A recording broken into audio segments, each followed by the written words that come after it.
आज मैं विस्तृत चर्चा करूंगा आपसे हमारे सौर मंडल का जो सबसे इम्पोर्टेंट ग्रह में एक होता है, जिसको हम लोग बोलते हैं चंद्रमा।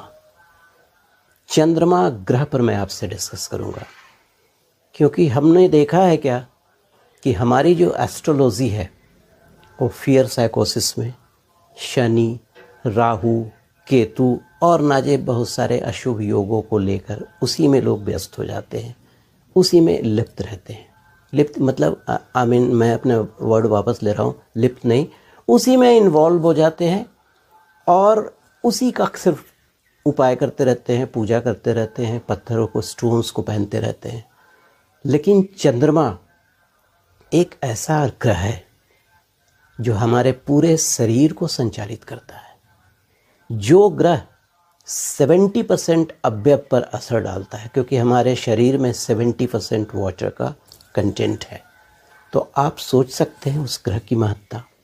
तो मैं आप लोगों से गुजारिश करूंगा कि ये पूरा वीडियो देखेंगे तो बहुत सारी चिंताएं जो हैं और बहुत सारे जो कंसेप्शन है, बैड कंसेप्शन अबाउट द चंद्रमा, आपके दूर हो जाएंगे।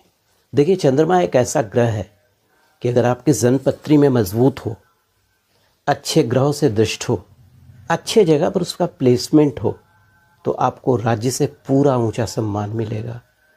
कभी भी आपको problems, stomach problem, intestine problem और भी water intake, any kind of problem या ऐसा प्रॉब्लम जो वाटर से रिलेटेड हो, कभी नहीं आएगा। उसके अलावा माता की तरफ से सम्मान तो मिलेगा ही, माता भी आपकी अच्छे से और स्वस्थ रहेंगी। और आयु का भी निर्धारण हम लोग जन्मपत्री में इस चंद्रमा से भी करते हैं। तो इस ग्रह को हम लोग कैसे नेगेट कर सकते हैं? तो आइए देखिए, अभी जो एस्ट्रोलॉजी है, 9 ग्रह तो हम लोग ऑलरेडी जानते हैं, सूर्य, चंद्रमा, मंगल, बुध, बृहस्पति, शुक्र, शनि, राहु, केतु। लेकिन 3 और ग्रह जो कि वेस्टर्न एस्ट्रोलॉजी में उसका सबसे ज़्यादा प्रभाव है, नेपच्यून, यूरेनस एंड प्लूटो। तो ये 12 ग्रह हैं। लेकिन चंद्रमा जो है मन का स्वामी है, ये सबसे ज़्यादा प्रभावित हमारे पूरे आत्मबल को और हमारे शरीर को करता है। और चंद्रमा का प्रभाव इतना है मानव जीवन पर कि आप समझ नहीं सकते हैं, सोच नहीं सकते हैं। क्योंकि देखिए, आपने देखा होगा कि चंद्रमा अगर कुंडली में गड़बड़ है, चंद्रमा प्रॉब्लमेटिक है, तो बहुत सारे प्रॉब्लम्स आते हैं। आप लाख उपाय कर लीजिए। इसलिए आज मैं विस्तृत चर्चा करूंगा इस पे। तो आइए शुरू करते हैं। देखिए, चंद्रमा सूर्य से प्रकाश लेकर पृथ्वी की परिक्रमा करता है और साथ में सूर्य की भी परिक्रमा करता है। और चंद्रमा का 2 बड़ा महत्व पाक्षिक आता है, एक अमावस्या और एक पूर्णिमा। तो जब सूर्य और चंद्रमा 6 डिग्री के अंतर पे आ जाएंगे तो पूर्णिमा होती है। और जब सूर्य और चंद्रमा 0 डिग्री के अंतर पे हो, दोनों यानी दोनों एक ही राशि में हो, तो इसके प्रभाव में मतलब अमावस्या की तिथि आ जाती है। और ऐसा तो आप जानते ही हैं कि सूर्य में ये चंद्रमा के पूर्णिमा तिथि को ही समुद्र में ज्वार भाटा भी आता है। ठीक है, चंद्रमा हमारे मन को तो नियंत्रित करता ही है, और हमारा जीवन जो है मन से चलता है। धन अच्छा हो, शरीर अच्छा ना हो, मन अच्छा ना हो, तो आनंद नहीं ले सकते आप ज़िंदगी का। ये है चंद्रमा ग्रह की उपयोगिता। अब आइए आगे और भी बढ़ते हैं। चंद्रमा के मूवमेंट के बारे में थोड़ा सा जानते हैं। देखिए, गणना पर ही हम राशियों का जो फल बताते हैं, गणना पर। तो हम लोग अपने ज्योतिष शास्त्र में लगन को लेकर चलते हैं, सूर्य को लेकर चलते हैं और चंद्रमा की राशि को लेकर भी चलते हैं। क्योंकि चंद्रमा जो है आपकी मानसिक स्थिति, अवसाद, प्रसन्नता, क्रूरता, हर्षित मन, क्या सोच रहे हैं, क्या सोचेंगे, इन चीज़ों को रिप्रेजेंट करता है। अगर ज्योतिष में हम सूर्य को आत्मा माने तो चंद्रमा को मन मानना पड़ेगा, और चंद्रमा को अगर दुरुस्त कर लें तो समस्याओं का हल हो जाएगा। ठीक है, चंद्रमा आपके नाड़ियों को भी नियंत्रित करता है, क्योंकि हम सभी जानते हैं कि 3 नाड़ियाँ होती हैं, इंगला, पिंगला और सुषुम्ना। ये 3 नाड़ियों का बड़ा महत्व है, कभी इस पर भी चर्चा करूँगा आपसे बाद में। देखिए, चंद्रमा हमारे मन के आवेग को तो कंट्रोल करता ही है। अगर कुछ बायोलॉजिकल टर्म की बात करूँ तो यहाँ जो हमारा पिट्यूटरी और पीनियल ग्लैंड है, पिट्यूटरी ग्लैंड से जो सिक्रीशन होता है 5 हाइड्रोक्सीट्रिप्टामाइन सेरोटोनिन का, और न्यूरॉन कंडक्शन को भी ये कंट्रोल करता है। इतनी महत्ता है इस चंद्रमा का। तो चंद्रमा, मैं आपसे अनुरोध करूँगा कि चंद्रमा ग्रह को पूरे प्रायोरिटी के साथ अपनी जन्मपत्री का विश्लेषण हमेशा करवाएं। चंद्रमा से अनेकों योग बनते हैं, वो आने वाले अभी इसी वीडियो में मैं आपको बताऊंगा। अब आइए थोड़ा सा बात कर लेते हैं चंद्रमा के बारे में। देखिए, चंद्रमा कर्क राशि में स्वराशि का होता है, वृष राशि में उच्च का हो जाता है, और चंद्रमा जो है वृश्चिक राशि में नीच का हो जाता है। और चंद्रमा के 3 नक्षत्र होते हैं, विशाखा, हस्ता और श्रवण नक्षत्र।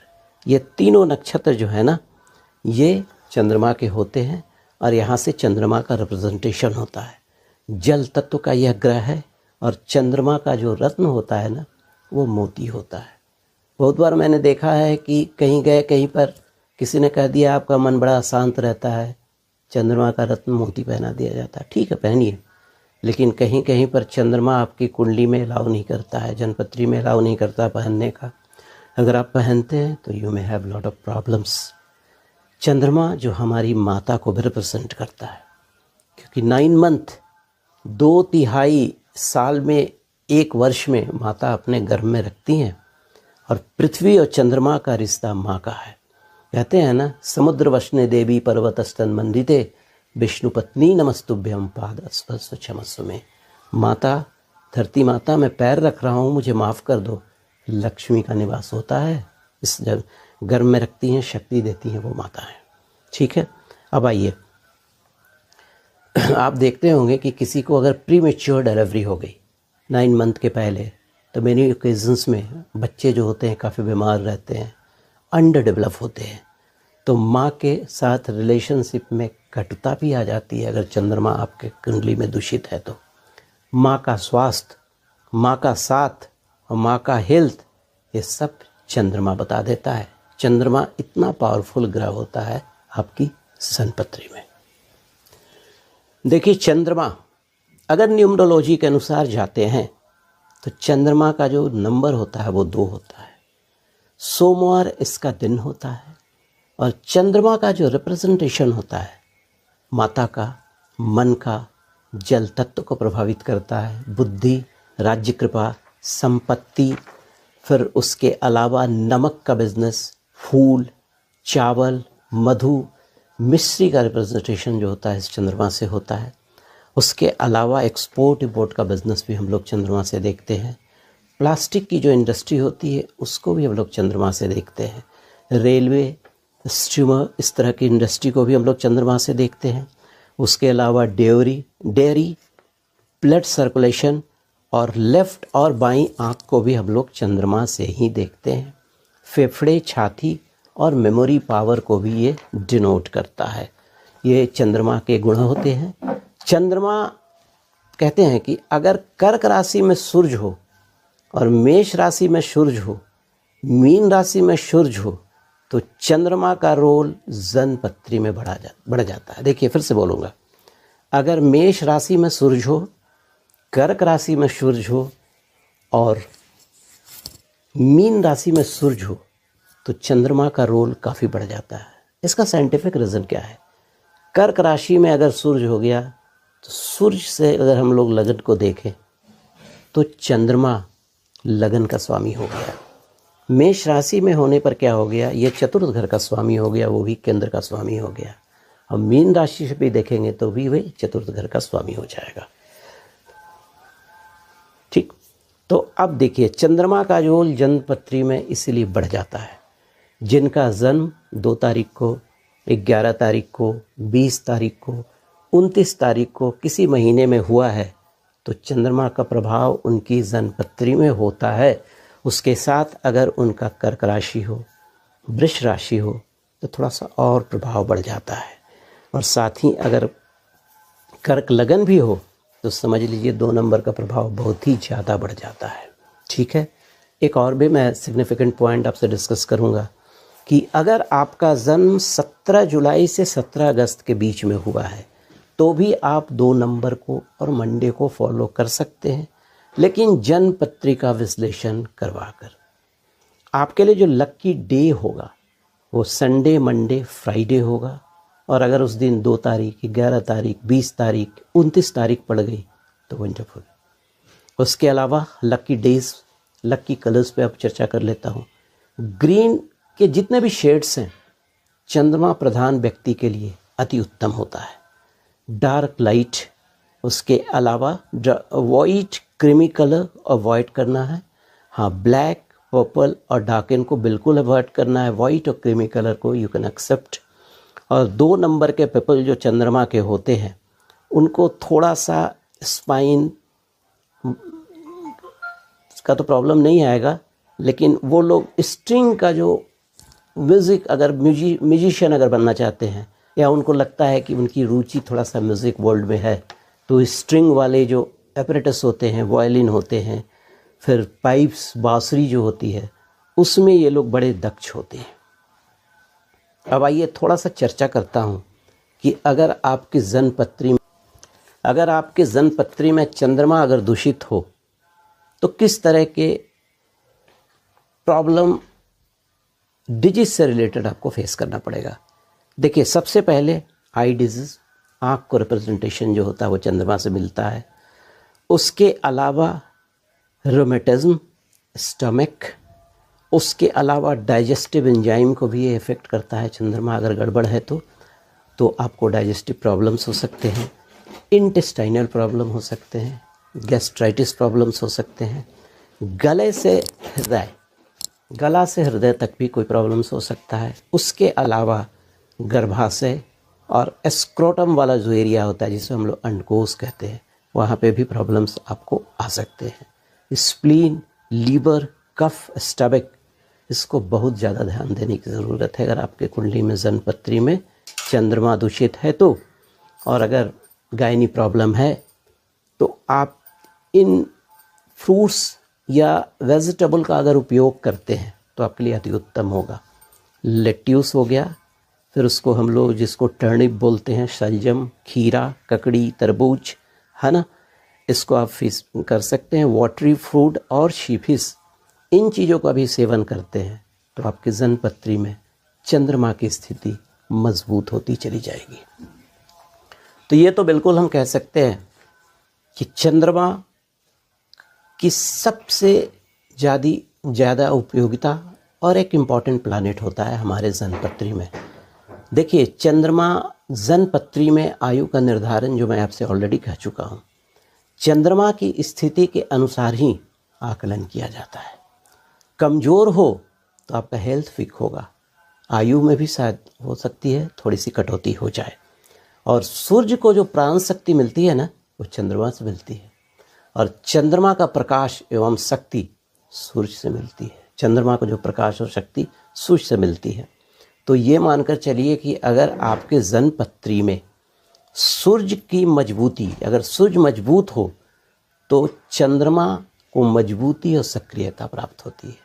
यानी अगर आपके जन्मपत्री में सूर्य मेष राशि का हो, सिंह राशि का हो, मीन राशि का हो और अच्छे घर में बैठे हों, 10वें में बैठे हों, 5वें में बैठे, मतलब जहाँ पर भी अच्छे जगह पर 6, 8, 12 को छोड़कर, 3 को भी छोड़कर, तो एक उत्तम स्थिति चंद्रमा के लिए मतलब प्रोड्यूस करते। ठीक है, अब आइए थोड़ा सा और भी चीज़ है कि आपने बार बार देखा होगा कि जन्मपत्री में ये भी चर्चाएं होती हैं, ग्रहण दोष, चंद्रमा के साथ राहु बैठ गया, चंद्रमा के साथ केतु बैठ गया, इस पर भी मैं थोड़ा सा क्लियर करना चाहूँगा। देखिए, जन्मपत्री में चंद्रमा की जो मजबूती है ना, वो ब्रह्मांड से ऊर्जा शक्ति खींचकर सूर्य को देता है। यही चंद्रमा की खासियत होती है जन्मपत्री में। और चंद्रमा को राहु केतु हमेशा खराब करने में लगे रहते हैं, क्योंकि राहु केतु अगर खराब हो जाएंगे तो धन और ऋण संबंधी परेशानियां होने लगती हैं। उसके अलावा और भी कुछ प्रयोग सब बाद में मैं डिस्कस करूंगा आपसे। इसकी सक्रियता पर चंद्रमा जो है सूर्य की शक्ति का संतुलन बना के रखता है। अगर ये मतलब कहने का मतलब राहु केतु अगर सक्रिय हो गए तो चंद्रमा जो है सूर्य की शक्ति जो उन पे मिली हुई है उससे अपना संतुलन बना के रहते हैं। तो इसीलिए ये बहुत ही ज़रूरी है कि राहु केतु का प्रभाव चंद्रमा पर कैसा है देखना ज़रूरी है। इसके लिए सूर्य की मौजूदगी भी ज़रूरी है।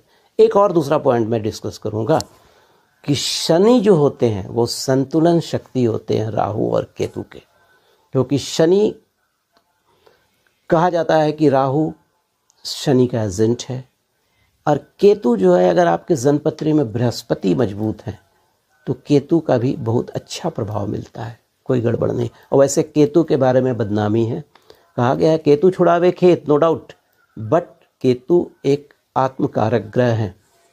केतु मोक्ष दिला देते हैं। केतु के साथ बहुत ज़्यादा नेगेटिविटी है, एक तामसिक ग्रह जरूर है बट उतनी नेगेटिविटी केतु के साथ नहीं आती है, ठीक है। अतः शनि मजबूत हो आपके जन्मपत्री में, सूर्य मजबूत हो, तो राहु केतु चंद्रमा का कुछ नहीं बिगाड़ सकते। ये आप अपने से भी एनालिसिस कर सकते हैं। उसके अलावा चंद्रमा के सूर्य और मंगल मित्र होते हैं, बृहस्पति भी मित्र की श्रेणी में आते हैं, लेकिन बुध शुक्र शत्रु हैं। बुध शुक्र शत्रु है। यहाँ पे एक और चर्चा मैं करना चाहूँगा कि बहुत